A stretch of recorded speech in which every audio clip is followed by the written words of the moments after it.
Aqui nós temos então uma camada de células que é a responsável pela fabricação da queratina.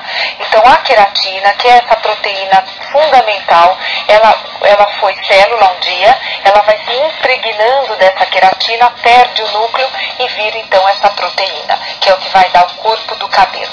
Continuando com a nossa cebola, que está sendo descascada, mais uma camadinha, essa camada de células também, então são células que nós chamamos de melanócitos, aqueles que nós falamos que também tem na nossa pele, também tem no nosso bulbo, que é exatamente essa camada de célula que é responsável pela cor do nosso cabelo. E isso é genético, então quem é loira, quem é morena, quem é ruiva, dependendo do tipo de melanina que você vai fabricar. E você falou que o bulbo é uma parte viva, ou seja, ele tem irrigação.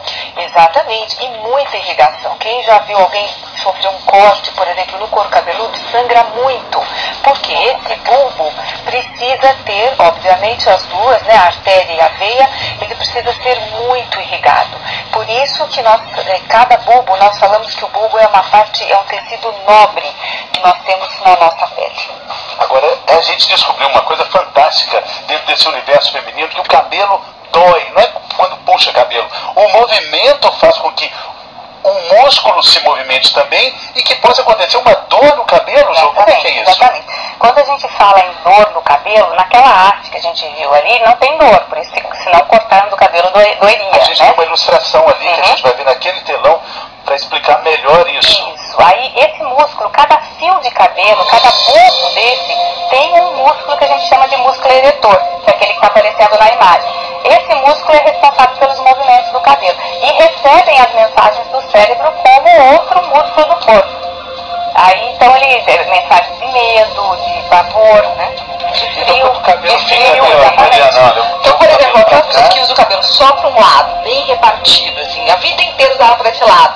E aí um dia eu vou querer resolver botar esse, aí dói por causa disso. Porque vai tirar o músculo da posição que ele acostumou ficar. Imagina você ficar com o braço um monte de tempo para um lado, nunca mudar. Quando você retornar o braço, você vai sentir dor no braço, aquele músculo se acomodou daquela maneira. E é exatamente o que acontece com o cabelo. Para não ter essa dor, tem que ficar o cabelo pro lado, na verdade, a gente já nasce com uma posição de caimento natural, o cabelo, os músculos já gostam de ficar em determinada posição e é bom não mexer muito com isso. Sabe quem não tem esse problema de ficar jogando o cabelo pra lá e pra cá, nem pra frente e pra trás? Sandra Nevetti, tá na redação do Clube Notícias, eu não tenho, olha só.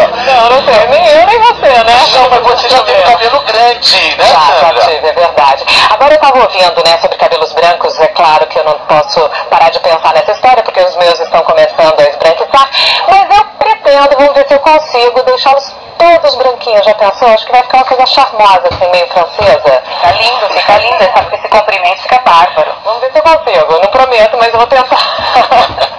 Bom, gente, olha só, eu começo com uma história horrorosa que está acontecendo nos Estados Unidos, que veio à tona ontem à noite e hoje começa a ser entendida. 3 jovens que estavam desaparecidas há 10 anos foram encontradas. Elas eram mantidas reféns numa casa em Cleveland, no estado de Ohio. A primeira garota sequestrada foi Michelle Knight, isso aconteceu em 2002. Ela tinha 20 anos na época, agora vai fazer 33. Veja os detalhes desse caso. A segunda garota é Amanda Berry. Ela tinha 16 anos quando desapareceu no dia 16 de abril de 2003. Ela trabalhava numa lanchonete e no dia em que sumiu telefonou para a irmã para avisar que ia voltar para casa de carona, mas nunca chegou.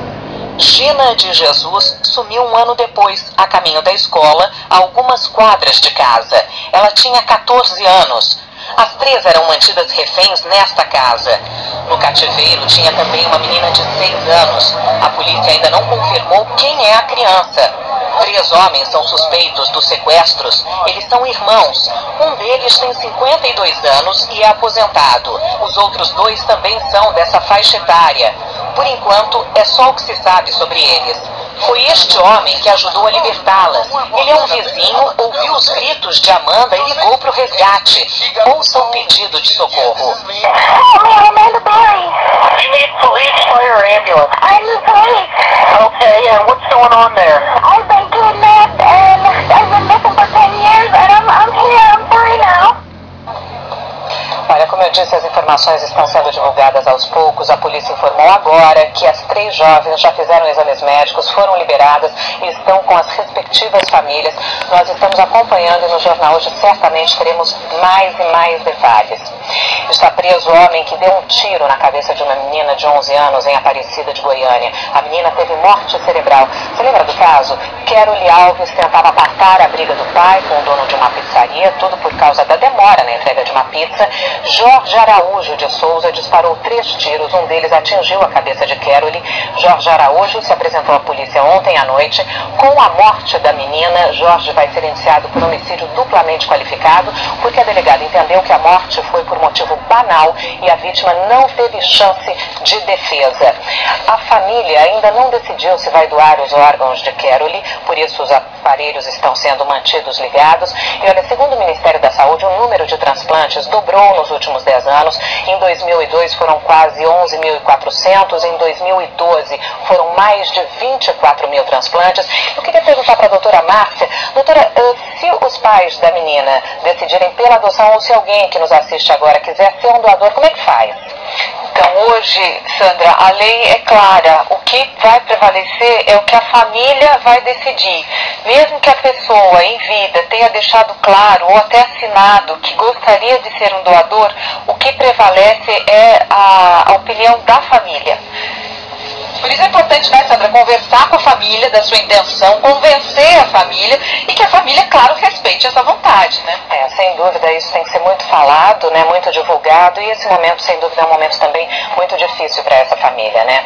Bom, a partir de hoje, os planos de saúde terão que explicar por escrito, em até 48 horas, qualquer recusa de atendimento. Só no ano passado, a Agência Nacional de Saúde Suplementar registrou quase 76 mil reclamações em todo o país. O Vaticano divulgou a agenda oficial do Papa Francisco no Brasil e o primeiro compromisso será uma missa em Aparecida antes da Jornada Mundial da Juventude. O repórter Marcelo Espanha conta pra gente. O Papa Francisco chega ao Brasil no dia 22 de julho, segunda-feira. Mas o primeiro grande compromisso dele é na quarta-feira, dia 24, aqui em Aparecida. O Papa Francisco vai chegar de helicóptero e terá um momento com a imagem de Nossa Senhora. Logo após, ele vai celebrar uma missa. Em seguida, tem um almoço fechado no Seminário Bom Jesus e já volta para o Rio de Janeiro, onde no mesmo dia tem um compromisso com dependentes químicos. No dia 25, ele visita a comunidade de Manguinhos. E na sexta, sábado e domingo, terá compromissos voltados à Jornada Mundial da Juventude. O principal deles, uma missa no domingo, às 10 horas da manhã. Marcelo Espanha, de Aparecida, para o Globo Notícia. E para encerrar, uma notícia que vem da Grã-Bretanha, o tabloide Daily Mirror, um jornal sensacionalista, diz que o bebê do casal real, William e Kate, é um menino. O jornal atribui a informação a amigos do príncipe Harry. A família real não confirmou nem desmentiu. O nascimento do bebê está previsto para julho. Mariana, para quando é o seu? Setembro, Sandra. Um pouquinho depois também, menina, já falamos aqui. A doutora Márcia falou que sorte da princesa, hein? Por quê? É um menino, já vai pro trono. Mas bem que agora as rainhas também estão, né? Imagina, a rainha Elizabeth está lá há muito tempo. O fato sendo é que o herdeiro vai ter um amiguinho quando vier a São Paulo. Claro. Outro príncipe, sem dúvida. A gente se vê no jornal hoje então, Sandra. Até lá. Até.